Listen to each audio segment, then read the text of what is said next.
What is foreign accent syndrome? One night in 2016, Michelle Myers, an Arizona mom with a history of migraines, went to sleep with a splitting headache. When she awoke, her speech was marked with what sounded like a British accent, despite having never left the United States. Myers is one of about 100 people worldwide who have been diagnosed with foreign accent syndrome, or FAS, a condition in which people spontaneously speak with a non-native accent. In most cases, FAS occurs following a head injury or stroke that damages parts of the brain associated with speech.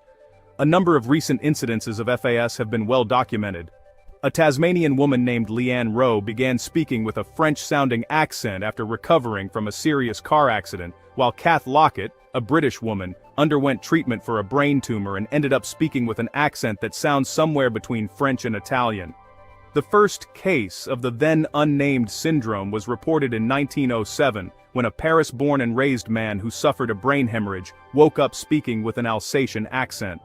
During World War II, neurologist Georg Hermann Monrad Krohn compiled the first comprehensive case study of the syndrome in a Norwegian woman named Astrid L., who had been hit on the head with shrapnel and subsequently spoke with a pronounced German-sounding accent.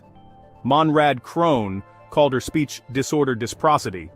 Her choice of words and sentence construction, and even her singing ability, were all normal, but her intonation, pronunciation, and stress on syllables, known as prosody, had changed.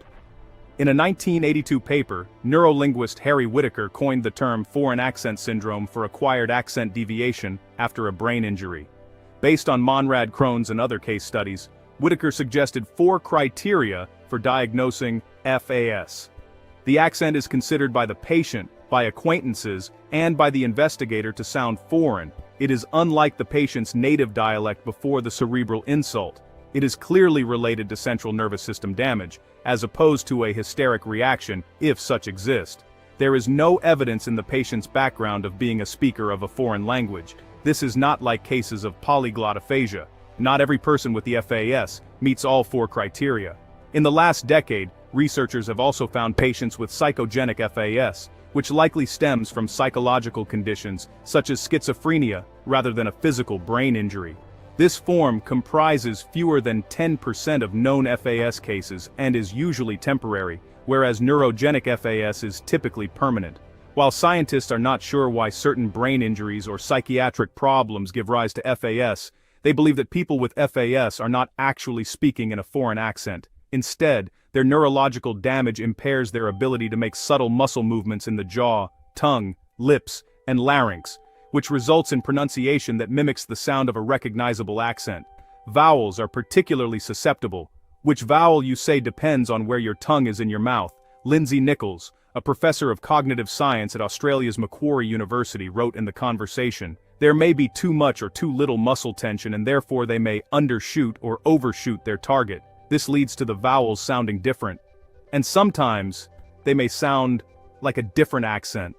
In foreign accent syndromes, the stories people have to tell, authors Nick Miller and Jack Riles suggest that FAS could be one stage in a multi-phase recovery from a more severe speech disorder such as aphasia, an inability to speak or understand speech that results from brain damage. People with FAS also show wide variability in their ability to pronounce sounds, choose words, or stress the right syllables. The accent can be strong or mild.